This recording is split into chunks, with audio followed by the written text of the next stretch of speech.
Bonjour YouTube, aujourd'hui on se retrouve pour ma pile à lire de 2025. Cette année j'ai décidé de vous partager 20 livres qui attendent patiemment dans ma bibliothèque ou sur ma liseuse et que je suis décidée à lire avant la fin de l'année 2025. Entre reliques de ma palle, nouveautés très attendues et vos coups de cœur, il y a de tout dans cette sélection. Alors c'est parti. Et ouais. Hello YouTube. On va commencer maintenant. Lui, il est déjà imparfait dès le début du livre.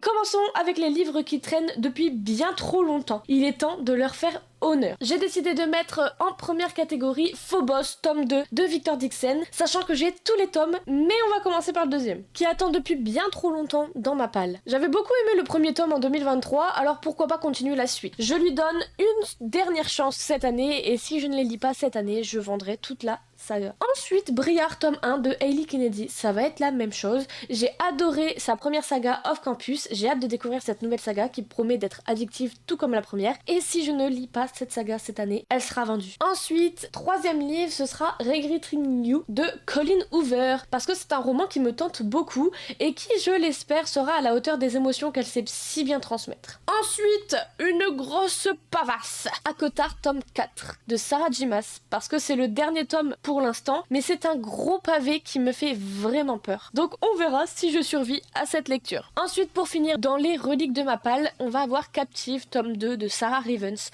parce que celui-ci, même si je n'ai pas vraiment envie de le lire parce que le tome 1 ne m'avait pas vraiment plu sur ses personnages, il faut bien que je finisse cette saga un jour. Ensuite, dans la catégorie à lire absolument, ce sera les romans qui me font rêver et que je compte dévorer sans attendre. On va avoir Un été pour te retrouver de Morgane Moncomble, parce que je veux absolument terminer la saga saison et puis que je sais que Morgane Moncomble me fera adorer cette lecture. Ensuite, Un baiser d'amour maudit de Stéphanie Garber, puisque je veux suivre la fin de l'aventure de Jack et Evangeline parce qu'il m'intrigue et que je veux terminer cette saga. Ensuite, Troublemaker tome 2 de Laura Swan, parce que même si le tome 1 n'a pas vraiment été un énorme coup de cœur, je l'ai mis dans mes coups de cœur de l'année 2024 parce que il a été très... Je sais pas comment définir ce tome, il m'a mis vraiment dans tous mes états et c'est pour ça que ça a été un coup de cœur. Et donc je suis vraiment curieuse de voir ce que ce second tome réserve. Ensuite, j'ai mis le tome 2 de Tarot de K.D. Edward parce que le premier tome m'avait fasciné avec son univers unique et j'aimerais bien continuer, sachant qu'en plus la saga est en 3 tomes, donc pourquoi pas. J'ai aussi mis le tome 2 de Shatter Me de Tahereh Mafi parce que c'est une saga que je veux continuer en 2025. Enfin, j'ai mis le tome 3 de Absolu les Exilés de Margot de Seine parce que je dois savoir ce qu'il advient des personnages que j'aime. Et par contre, Margot,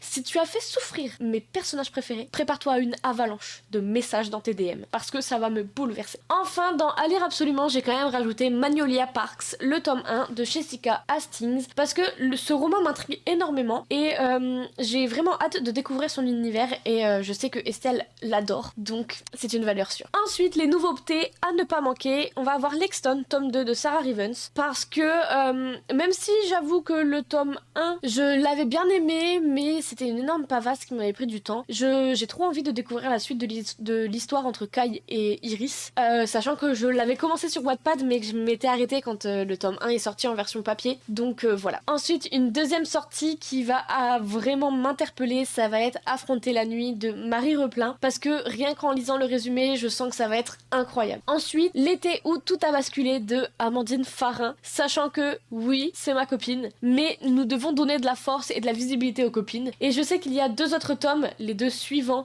qui sortent aussi la même année, mais chaque chose en son temps. Ensuite, le dernier livre de cette catégorie, ce sera Roman 4 de Clara Hérault, parce que même sans titre, je sais déjà que ce livre va être un coup de cœur. Clara ne me déçoit jamais. Tous les livres de Clara ont été des 5 étoiles et des coups de cœur. Donc j'imagine que Roman 4 aussi. Et enfin, j'ai aussi intégré quelques suggestions qui viennent de vous et je vous en remercie. Donc en première suggestion de vos coups de cœur, on a Tous nos lendemains de Lily Blabla, recommandé par Audrey, et vu son enthousiasme, je ne peux pas passer à côté. Ensuite, une recommandation de Olivia qui m'a fait carrément acheter ce livre sur le salon de Montreuil, c'est Ma chère Juliette de Justine Bull, je pense que ça se dit comme ça, qui promet d'être un roman très émouvant et poignant. Ensuite, avant-dernier livre de cette vidéo, ça va être un coup de cœur de Amandine, et je ne pouvais pas ne pas l'ajouter à ma liste parce qu'il me faisait de l'œil et je l'ai vu passer beaucoup de fois sur Instagram. C'est Blindin 13, donc Blindin 13 de Chloé Walsh. Et enfin, le dernier, et pas des moindres, Défier la nuit de Brigitte Kemmerer, qui est une recommandation de Estelle, qui promet d'être un roman marquant. Et voilà, c'est tout pour ma sélection de 2025. Cette année, je veux vraiment diversifier mes lectures et vider ma palle, mais surtout me faire plaisir. Donc dites-moi en commentaire si certains de ces livres sont aussi dans votre liste, ou si vous les avez déjà lus. Et si vous avez d'autres recommandations à me faire, n'hésitez pas, les commentaires sont là pour ça. Merci d'avoir suivi cette palle. On se retrouve très vite pour une nouvelle vidéo. Bye!